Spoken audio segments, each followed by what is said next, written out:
100 Tinder kencan. Seks dan keperluan psikolog yang lain. Saya melihat buku yang sedang dibaca oleh sang cewek yang saya ketemu dari Tinder ini. Saya terkejut ketika dia SMS untuk menyarankan bertemu di dalam perpustakaan dan bukan langsung ke rumahnya dia, seperti cewek-cewek yang lain. Menilai dari isi buku yang sedang dibacanya, saya pikir dia bisa menjadi pacar yang menjanjikan. "Ini Emma ya?" saya bertanya tersipu-sipu, dan dia meletakkan buku itu dan tersenyum kepada saya. "Hai, Anda pasti Jeffrey," jawab Emma dengan yang manis. "Iya, pilihan buku ini sangat menarik," kataku dengan berpura-pura polos dan sambil mengedipkan mata. "Oh, memang menarik.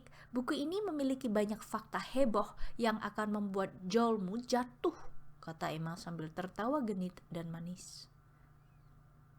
"Joel? Apa maksudnya?" saya berkata pendek, sambil menggigit lidah karena sudah membiarkan ketidaktahuan saya mengubah arah pembicaraan. Joel itu artinya rahang. Maksudnya, baca buku ini seperti akan menjatuhkan rahang karena saking heboh. Tentu saja ini hanya kiasan, kata Emma sambil menggoda. "Oh ya, tentu saja. Sepertinya perpustakaan itu bagus untuk mempelajari berbagai hal.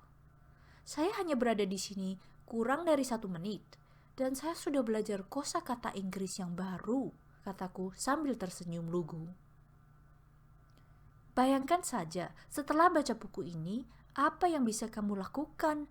Anda akan menjadi pria emosi yang tinggi," kata Emma sambil tertawa yang keras. Saya merenungkan pernyataan Emma yang sedikit menyindir itu. Saya jelas tidak begitu fasih bahasa Inggris, dan saya terkesan dengan kelincahan dia waktu berbicara. Dia tampaknya bisa jadi guru mengajar bahasa yang lincah dan pintar. Saya tersenyum dan berbicara, "Bagaimana kalau kita minum kopi di coffee shop lantai atas? Meskipun kita suka berbaca buku, saling membaca bersama sambil berdiri tidak membuat kesan pertama yang bagus, apalagi kalau lagi kencan." "Wah, Anda jelas belum kencanin saya. Saya hanya bercanda tentang melakukan yang seperti isi buku ini. Tapi saya senang untuk meminum kopi juga. Ayo kita ke atas," Emma berkata dan tersenyum manis lagi. Kami naik ke lantai atas, dan aku langsung berjalan ke meja depan untuk memesan 2 gelas cappuccino. Ketika saya hendak membayar, saya tiba-tiba sadar oleh satu realisasi mendadak yang sangat tidak ingin terjadi. Saya tidak membawa uang tunai. Saya memang punya banyak kartu kredit, tapi karena tidak pernah bayar lunas hutang, saya jadi tidak tahu kartu kredit saya yang mana yang bisa dipakai. Saya sudah lama telah berpikir untuk memotong kartu kredit ampas supaya bisa menghindari pembayaran hutang yang tidak terbatas. Tetapi di lain sisi saya juga membutuhkan kartu ini untuk memamerkan status saya. Saya coba beberapa kartu dan pembayaran kartu kredit gagal beberapa kali. Terus saya panik untuk mencari kartu kredit yang tepat dan kelihatan sangat pelin-pelan.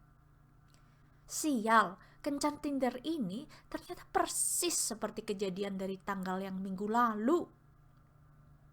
Akhirnya, Emma menyerahkan uang kertas $10 kepada kasir, dan dia menyeringai yang jelek ketika kopi datang ke meja.